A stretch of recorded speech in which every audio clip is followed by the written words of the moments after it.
it going? Welcome back. So, today we get to find out what happens to Jericho. Ooh, exciting. It's a good story. I like this one. This is a good one. I hope you like it too. So, the city of Jericho was shut. No one went in or came out. The people of Jericho looked down from a high, strong wall of their city. So, I don't know if you remember, but the walls of Jericho were so big, in fact, that people lived inside of them. Their houses were built into the wall. So, big walls. All right, so at least the width is at least the size of a house, and the height, chances are there's people living, like tiers on top of each other. That's how tall it was. Big walls. So the people on top of the walls looked down, and they saw the Israelites. Their huge camped, spread all around the wall below it. They knew that God had stopped the Jordan River so the Israelites could cross into the land. The people of Jericho were scared. So they knew the Israelites wanted to take the city, and they saw and they knew what their God had done, right? The one and true God stopped the river so they could cross. They were like, their faith in that big wall started to dwindle quite a bit. Joshua and the Israelites waited in their camp near the big wall of Jericho. Then God appeared to Joshua. "I'm giving Jericho and its people to you," God told him. Joshua listened carefully. Wow. God was saying that the Israelites had already won the battle before they even fought anyone. When God gives you a confirmation like that, "I am giving Jericho and its people to you," it doesn't get any better than that. Then God gave Joshua a very unusual battle plan. Here's what he said. It's in Joshua chapter 6, verse 3 through 4. God says, "March around the city once with all your fighting men. In fact, do it for 6 days. Have 7 priests get trumpets made out of ram's horns. They must carry them in front of the ark. On the 7th day, march around the city 7 times. Tell the priests to blow the trumpets as you march."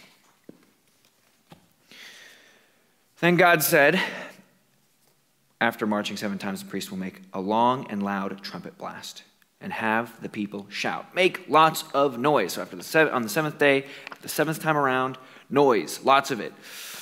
Now, don't, upset your parents or anything like that, but what's the loudest noise you can make?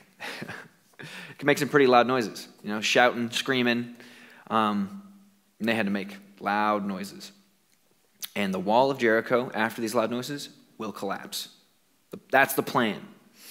It was a little unusual. Not many cities, if any at all, before this time had been, taken down with just noise. But Joshua knew he could trust God. So Joshua called the priests. "Pick up the Ark of the Covenant," he told them. "Choose 7 priests to carry trumpets in front of it." Then Joshua said to the armed men, "You armed men will march around the city too." This would be like a parade around the high wall of Jericho. What would you have said about this plan if you had been there? Right? They say, "We're going to take a city." "Oh, what are we going to do? We're going to storm the gates, these walls, we're going to climb over?" "No, we're going to walk around it and make noise." Yeah, a little unusual. Then Joshua gave another command. "Do not talk while you march. Do not say one word until I tell you to shout. Then shout." For almost 7 days, the only sounds would come from the priests' trumpets and from thousands of marching feet. If I was in Jericho, that would be a little intimidating. You're not really sure what's going on. You don't know what they're going to do, and they just start walking around your whole building, your whole city and town and wall, and there's just trumpet sounds and marching feet. Kind of spooky. Off the Israelites went. All of them marched, and the priests blew their trumpets. Around the city they went 1 time. Then the whole parade marched back to the Israelite camp. On the 2nd day, the Israelites marched around the city once and then returned to camp. They did this for 6 days. 1 time around the city, trumpets blaring, feet stomping, and no one talking. How do you think it would have felt to stay silent for that long? What's the longest period of time you've ever been quiet for? I bet you it probably wasn't 6 days, right? Probably made sound somewhere in between a 6-day period. 6 days. Zip it. It's pretty crazy. On the 7th day, Joshua and the Israelites did the same thing as the other days. The armed men marched, the priests blew the trumpets, and no one spoke. But on this day, they did it 7 times. The men quietly marched and marched, around and around. Finally, they finished their 7th trip around the city. This was the moment they had waited for. The priests blew a loud blast on their trumpets, and Joshua told the people, "Shout! The Lord is giving you the city." Then every man gave the biggest, loudest shout he could give. After 6 whole days of not saying anything, probably pretty eager to say something, to make a sound. So it was very grand, very loud. As the Israelites shouted, the huge, high, strong wall of Jericho collapsed. It came down in a heap. Every fighting man charged straight in. Whenever they found silver, gold, or certain other metals, the men set those things aside to give to God. Because after all, God was the one who said, "I'm giving you the city." Then Joshua told the 2 men who had spied out the land, "Go and find Rahab, the woman who hid you when you were spying in Jericho." I don't know if you remember, but they told her to hang a red rope so that way they knew who Rahab was, where her family was, so they wouldn't harm her. "Bring her and her family out so that you can keep your promise to her." So the 2 men found Rahab's house. They brought her and her whole family out of Jericho and kept them safe. God was with Joshua and the Israelites that day.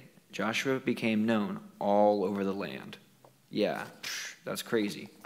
I bet he became known all over the land.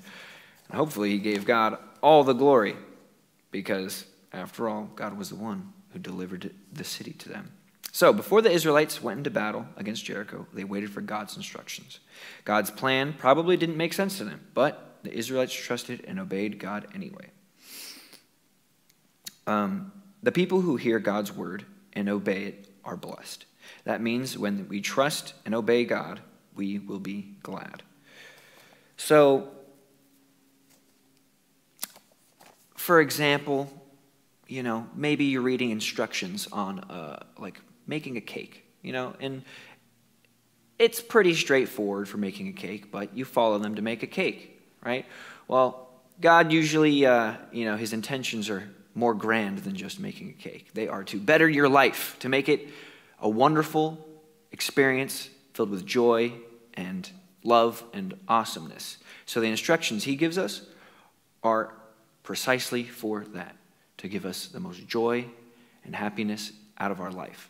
Sometimes the instructions may seem a little weird to us. They might not be what we would have thought. But that's okay, because we know that God only wants our highest good. And so we can follow and trust all of his commands and instructions, even if they seem weird to us, because they'll be great for us in the end. Awesome. Thank you for joining me today, and I hope that the rest of your Sunday is fantastic.